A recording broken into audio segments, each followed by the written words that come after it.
Hello everyone, welcome to class number 25 of the chapter Discrete Mathematics. So last class में हमने discuss किया था universal quantifiers के बारे में। आज के क्लास में हम डिस्कस करेंगे यूनिवर्सल क्वांटिफायर्स के कुछ काउंटर एग्जांपल्स के बारे में। तो ये काउंटर एग्जांपल्स होता क्या है? तो अगर हमें प्रोवाइड किया गया है यूनिवर्सल क्वांटिफायर को यूज करके कोई एक स्टेटमेंट, तो वो पर्टिकुलर स्टेटमेंट को फॉल्स प्रूव करने के लिए हम जिन एग्जांपल्स को कंसीडरेशन में लेते हैं उन एग्जांपल्स को हम बोलते हैं काउंटर एग्जांपल्स। तो चलिए ऐसे कुछ एग्जांपल्स देखते हैं काउंटर एग्जांपल्स यूनिवर्सल क्वांटिफायर्स को लेके। ओके, तो पहले एक क्वेश्चन हमारे माइंड में आता है कि when does for all x p of x becomes false. So ये जो मैंने यूनिवर्सल क्वांटिफायर को यूज करके मैंने स्टेटमेंट को रिप्रेजेंट किया है for all x p of x is false. So ये फॉल्स कब होगा? तो अगर x के कोई भी एक पर्टिकुलर वैल्यू के लिए अगर मेरा predicate p of x false हो जाता है तो वहां पे मेरा जो टोटल स्टेटमेंट है वो फॉल्स हो जाएगा। Okay, for all x p of x becomes false.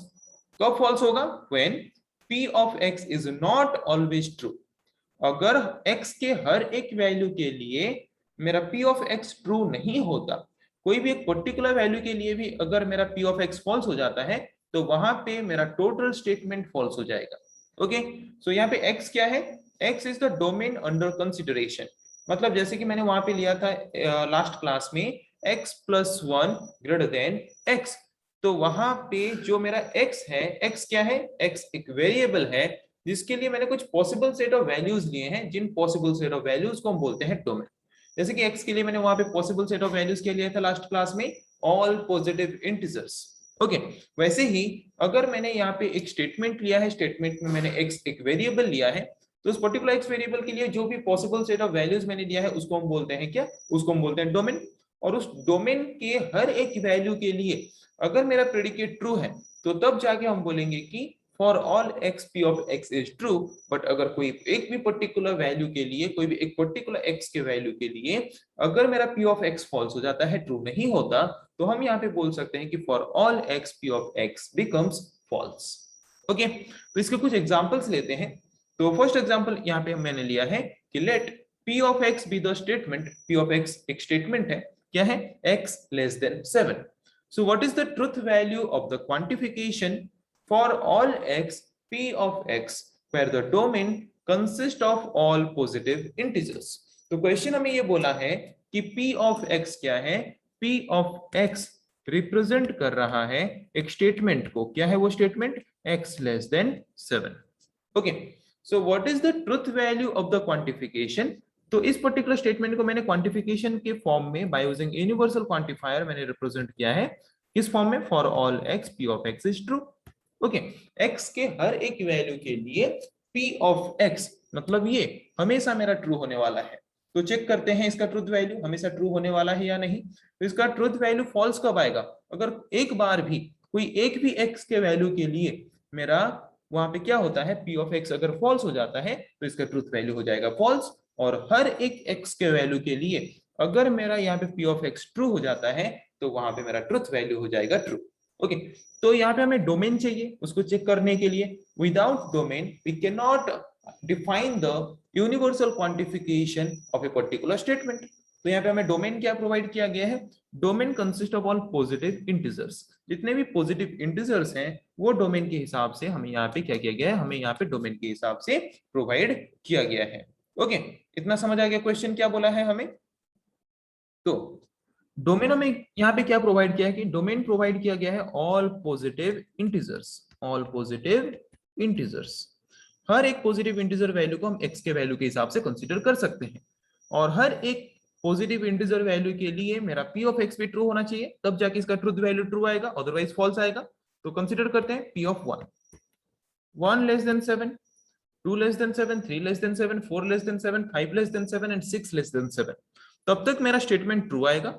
But जब मैं यहाँ पे ले लूंगा 7 less than 7, 8 less than 7, 9 less than 7, 10 less than 7, तब मेरा स्टेटमेंट फॉल्स हो रहा है। ओके, तो अगर एक कोई भी एक पर्टिकुलर x के वैल्यू के लिए मेरा स्टेटमेंट अगर फॉल्स हो जाता है तो वहां पे मेरा यूनिवर्सल क्वांटिफिकेशन क्या हो जाएगा?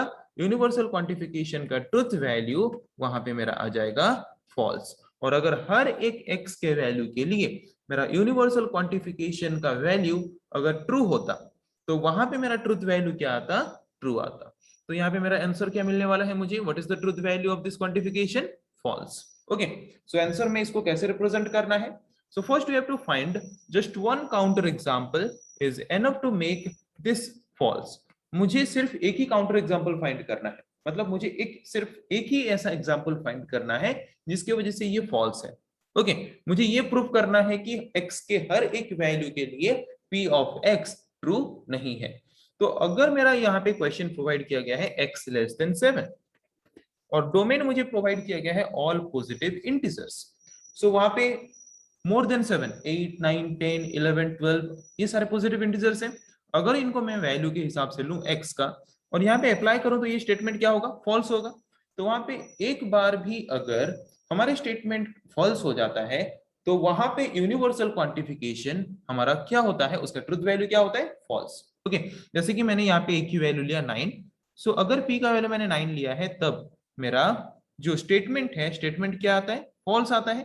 तो वहां पे हमारा हम ये बोल सकते हैं कि जब x का वैल्यू 9 है तो ये एक काउंटर एग्जांपल है हमारे इस पर्टिकुलर यूनिवर्सल क्वांटिफिकेशन स्टेटमेंट को फॉल्स प्रूव करने के लिए।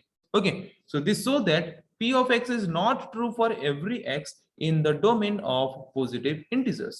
ये हमें ये बता रहा है कि हमारे जो हमने यहाँ पे डोमेन लिया है x का फॉर ऑल पॉजिटिव इंटीजर्स, हमारे x का वैल्यू अगर हम सारे इंटीजर वैल्यूज को ले रहे हैं तो उसके लिए मेरा स्टेटमेंट हमेशा ट्रू नहीं हो रहा। और अगर हमेशा मेरा x के वैल्यू के लिए मेरा स्टेटमेंट ट्रू नहीं हो रहा तो वहां पे उस पर्टिकुलर स्टेटमेंट का यूनिवर्सल क्वांटिफिकेशन का ट्रुथ वैल्यू क्या होगा, फॉल्स होगा। Okay, so the result is false. Then let's take another example. Another example is let q of x with the statement x plus 1 less than 7. So q of x हमें provide किया गया है यहाँ पे जो क्या है, x plus 1 less than 7. So if the domain consists of all integers, तो x का डोमेन हमें क्या प्रोवाइड किया गया है, all integers. All integers means plus 1 plus 2 plus 3 plus 4 minus 1 minus 2 minus 3 minus 4 0, all the things, all integers means everything. Okay, so we have to find the truth value of this. Okay, तो इसका truth value हम कैसे find करें, इसका truth value false कब आएगा, अगर कोई भी एक पर्टिकुलर x के वैल्यू के लिए मेरा q ऑफ x अगर फॉल्स हो जाता है, q ऑफ x मींस अगर ये फॉल्स हो जाता है तो वहां पे मेरा ट्रुथ वैल्यू आएगा फॉल्स। और अगर हर एक x के वैल्यू के लिए मेरा q ऑफ x अगर ट्रू आता है हर एक x के वैल्यू के लिए तो तब मेरा ट्रुथ वैल्यू आएगा ट्रू। तो चेक करते हैं और ये फाइंड करते हैं पहले कि ऐसा कोई एक वैल्यू ले लेते हैं जिसके वजह से मेरा ये जो q ऑफ x है ये फॉल्स हो जाए। तो अगर मैं यहाँ पे लूं कोई भी एक वैल्यू 2, x का वैल्यू अगर मैं 2 लेता हूं, 2 plus 1, x का वैल्यू मैंने क्या लिया है 2, सो 3 लेस देन 2, तो ये ट्रू है या फिर फॉल्स है, स्टेटमेंट यहाँ पे फॉल्स है। तो एटलीस्ट मैंने यहाँ पे एक बार तो प्रूव कर लिया कि मेरा ये स्टेटमेंट फॉल्स आ रहा है x के कोई भी एक पर्टिकुलर वैल्यू के लिए, बस एक बार ही प्रूव करना है।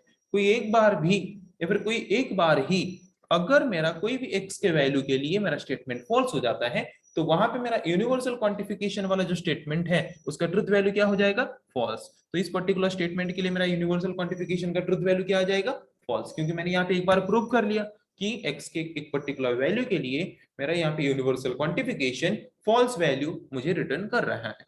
तो इसका सॉल्यूशन हम कैसे लिखें, so first we have to find just one counter example. हमें एक एग्जांपल ऐसा फाइंड करना है जिसकी वजह से मेरा ये जो यूनिवर्सल क्वांटिफिकेशन ये फॉल्स हो। ओके, तो मैंने यहाँ पे सपोज x का वैल्यू लिया 3, सो 3 plus 1 is 4, 4 less than 3, 4 less than 3 is false। Okay, तो मुझे यहाँ पे एक फॉल्स स्टेटमेंट मिल गया x के कोई भी पर्टिकुलर वैल्यू के लिए। तो वहां पे x इक्वल्स टू 3 एक काउंटर एग्जांपल के हिसाब से हमने यूज कर लिया इस पर्टिकुलर यूनिवर्सल क्वांटिफिकेशन को फॉल्स के हिसाब से प्रूव करने के लिए। तो वहां पे सिंपली हम ये बोल सकते हैं कि जो हमारा प्रेडिकेट है या फिर q ऑफ x है वो हमेशा ट्रू नहीं है x के हर एक वैल्यू के लिए, जहां पे हमने x का डोमेन जो लिया है ऑल इंटीजर्स, उन ऑल इंटीजर्स में सारे वैल्यूज को अगर हम लें तो उनमें से एटलीस्ट ऐसा एक वैल्यू है x का जिसकी वजह से मेरा q ऑफ x फॉल्स हो सकता है। तो अगर एक बार भी अगर मेरा q ऑफ x फॉल्स होता है तो वहां पे यूनिवर्सल क्वांटिफिकेशन का ट्रुथ वैल्यू मेरा क्या आने वाला है, यूनिवर्सल क्वांटिफिकेशन का ट्रुथ वैल्यू मेरा आने वाला है फॉल्स। ओके, और अगर हर एक x के वैल्यू के लिए मेरा यूनिवर्सल क्वांटिफिकेशन अगर ट्रू आएगा तो कब ट्रू आएगा, अगर मेरा q ऑफ x हर एक x के वैल्यू के लिए ट्रू आएगा तब। और अगर कोई एक भी पर्टिकुलर x के वैल्यू के लिए मेरा q ऑफ x अगर फॉल्स आ जाता है तो यूनिवर्सल क्वांटिफिकेशन का ट्रुथ वैल्यू क्या आएगा, यूनिवर्सल क्वांटिफिकेशन का ट्रुथ वैल्यू आएगा फॉल्स। और सारे x के वैल्यूज के लिए अगर q ऑफ x ट्रू है तो तब सिर्फ मेरा यूनिवर्सल क्वांटिफिकेशन का ट्रुथ वैल्यू क्या आएगा, ट्रू। तो आज के क्लास में हमने डिस्कस किया दो काउंटर एग्जांपल्स यूनिवर्सल क्वांटिफायर्स का। नेक्स्ट क्लास में ऐसे डिस्कस करेंगे और कुछ टॉपिक्स के बारे में। आज के लिए इतना ही। Thank you.